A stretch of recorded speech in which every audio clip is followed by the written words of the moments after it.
Grots! Grots on wolves! Bark, bark, bark.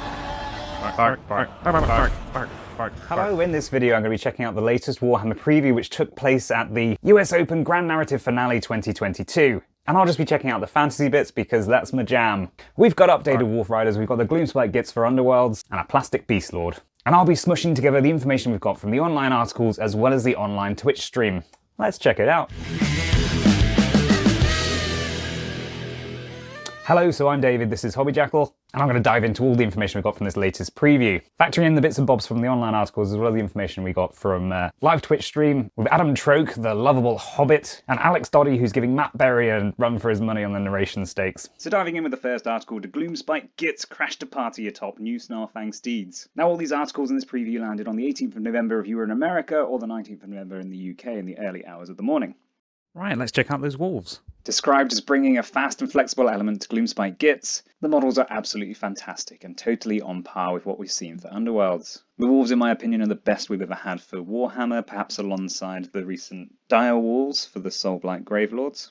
And there are loads of nods back to the classic Wolf Riders, as well as the Hobgoblin Wolf Riders of Warhammer Fantasy. You'll note the wolf tail plumes, the fact that they're armed with both spear and bow, and a nice retro nod to the fact that they blimmin' love weaving. Look at this, they've got a wicker woven banner there, and the old Git mob did used to have these kind of woven shields in both the Wolf Riders and the standard unmounted Grots. Now these Rough Riders, these Gobbos on Doggos, have been rocking around the Warhammer scene for a long old time.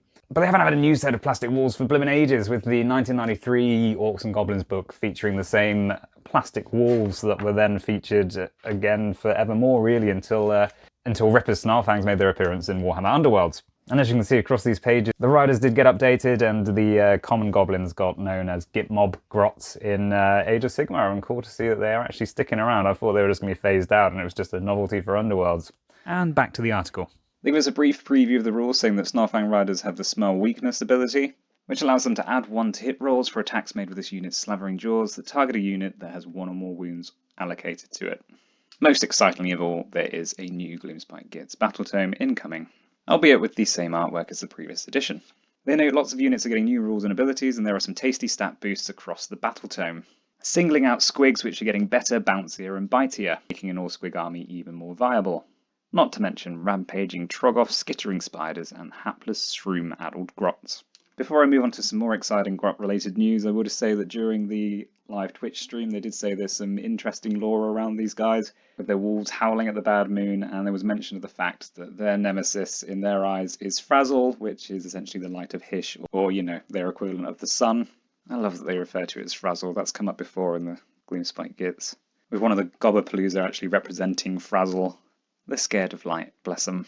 Finally, before I skip on to the other reveals that I'm going to take a look at, they give us a Battletome Roadmap. So in Winter alone, we're getting Slaves to Darkness, Beasts of Chaos, and Gloomspite Gitz, with the full Slaves to Darkness released due in December, with the army box already in many people's hands.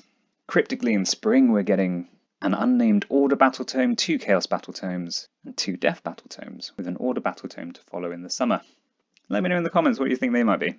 The final thing I'll say on this article is they don't know any other additions for the Gloomspite Gitz.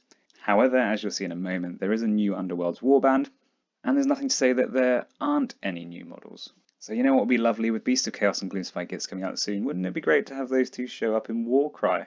Especially as the old Spiderfang Grots could probably do like a little bit of an update maybe, just to make them a bit more dynamic. So diving back into Underworlds with the second article I'm going to take a look at, we get to see the Looncourt's Gitz go questing into the Gnarlwood.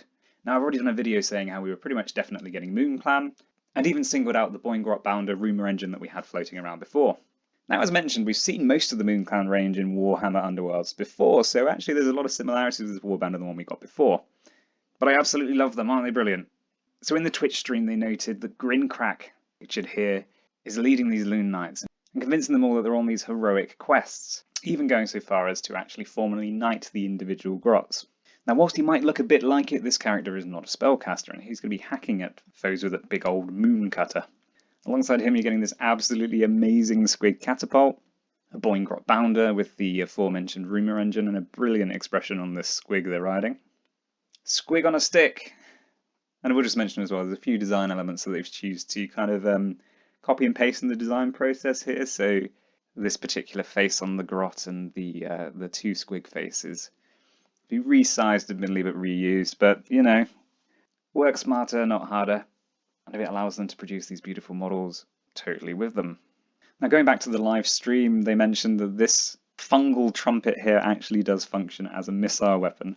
So that's going to be fun to do a little plink damage on your enemies. Lastly, we have these two chaps here. Don't they all look noble? These little questing grots.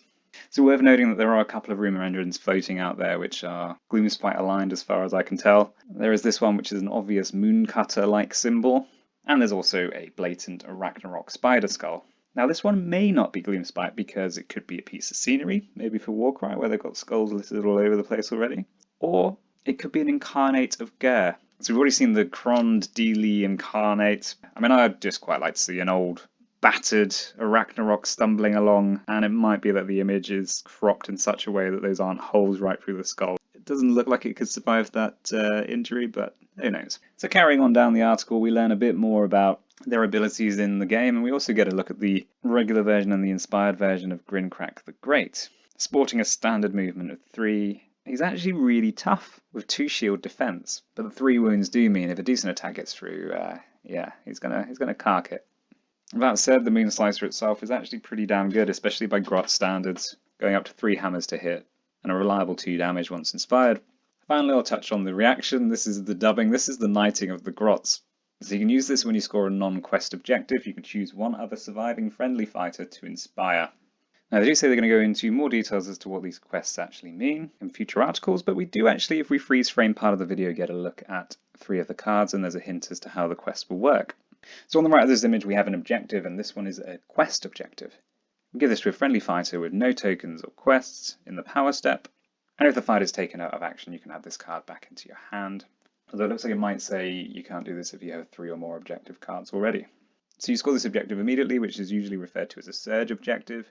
Now whether these quests will be omitted from the limit on surge objectives, I don't know. And you score this when attack action takes a target out of action that it appears to specify has a larger wounds characteristic than this fighter. Finally, there's a healing card which heals 1 to each friendly fighter. Not a massive amount of difference on such low wound fighters, but you know, every little helps.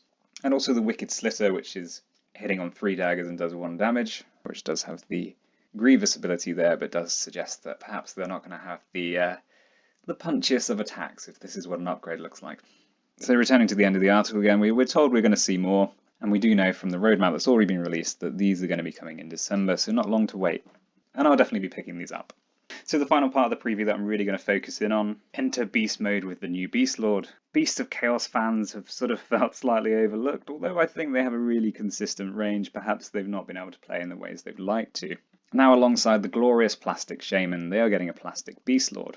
Now, I absolutely love the axes. I love the curved wooden handles, which we've seen across the Beast range before. The model itself, unusually, I'm not totally wowed by, and I think it's just because they've had such characterful Beastlords before, and I actually really liked the brooding one that was holding its axes downwards. But I suspect, as with most of these new models, this is one that will absolutely grow on me, and once we've seen the full kind of spin around and had a better look at the model, as well as how it scales up next to the other beasts, I think, yeah, we're on to something pretty good. So as I've already spoiled with the roadmap that I showed earlier, this is coming with its own Battletome. So these will be arriving after Slaves to Darkness, and before or alongside Gloomspite Gitz. We do get a glimpse of the rules, and the Beastlord is now buffed to be stronger and tougher than ever with his hatred of heroes, changing from extra hits if you roll a 6, to adding 1 to hit rolls and wound rolls for all friendly Beasts of Chaos models, when the Beastlord is within 3 inches of an enemy hero, and it affects Beasts of Chaos units that are within 12 inches. It ends by saying we'll be getting an in-depth look inside the book in the new year, and again there's no indication whether there'll be anything else new for Beasts of Chaos or whether it is just